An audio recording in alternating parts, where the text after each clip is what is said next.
Gjorgje Miketic ka nxjerrur një fotografi ku thotë se këta janë 3 persona sipas tij dhe që janë pjesë e grupit të Banjskës, se kujtojmë aktin e agresionit që e ka kryer në Banjskë një grup i paramilitar serb, kur me 24 shtator të vitit 2023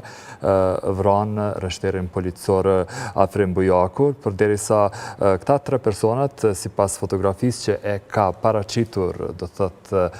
deputeti në Serbi që është nga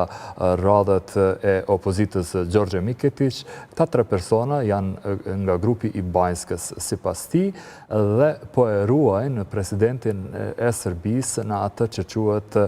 Qaciland, do thotë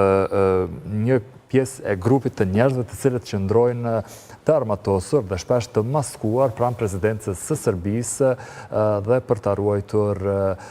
presidentin serb, i cili ndihet shumë i sigurt në zyrën e tij dhe mbrëm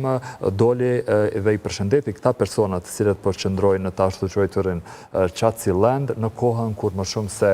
140.000 persona sipas të dhënave zyrtare ishin mbledhur kundër regjimit të tij në sheshin Slavia. Ta shkojmë drejt për drejt me një lidhje direkte në Drenicë, është reporterja Altiana Zogaj, e cila po përcjell një zhvillim interesant, do shfaqet opera Syrigana e Petrit Halilajt në fshatin Syrigan. Altiana, për çka bëhet fjalë dhe është shumë interesante që Petrit Halilaj, i cili ka famë botërore, do thotë në skenën artistike, po i kthehet vendlindjes me një operë.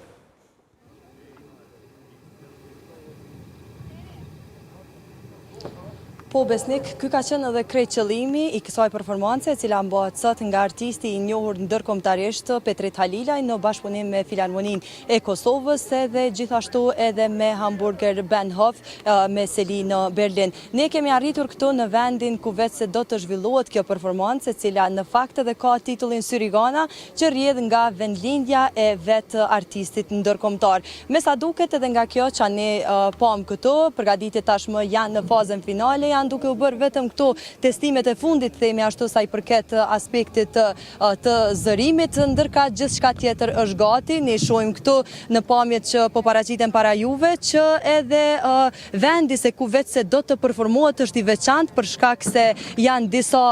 vagona të traktorëve që janë zgjedhur që në fakt të paraqesin edhe kujtesën, por edhe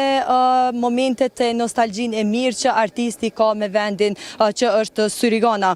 Duhet bëjmë të ditur që kjo performancë lidhet me një histori mjaft interesante që ka të bëj me një histori dashurie në fakt mes Dhelprës edhe Gjelit, nga ku të njëjtit arrin që në një tokë tani më e cila gëlon me jetë në Syrigan.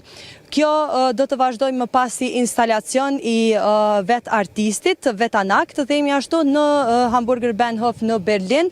ku do të vendoset atje në shtator, e që në fakt do të përcillet edhe me një performancë tjetër, po në shtator nga Filharmonia e Kosovës. Pritet që këtu në vendin ku është caktuar që të mbahet kjo performancë, gjithashtu të jetë pjesëmarrës edhe kryeministri në detyrë, Albin Kurti, po ashtu dhe ministri i kulturës Hajrullah Qeku, e që vendet e tjera po ashtu janë të rezervuara edhe për figurat të tjera që vetë se do të marrin pjesë. Nga ajo që ka morën vesh këtu kur erdhëm në fakt në vendin e ngjarjes, dihet që Filharmonia e Kosovës për këtë performancë të jashtëzakonshme, e cila ndodh për herë të parë, themi ashtu edhe në historinë e Kosovës në këso forme, janë përgatitur qysh një javë më parë dhe se pritet që rreth orës 19 maksimumi deri në orën 20 të fillojë kjo performancë.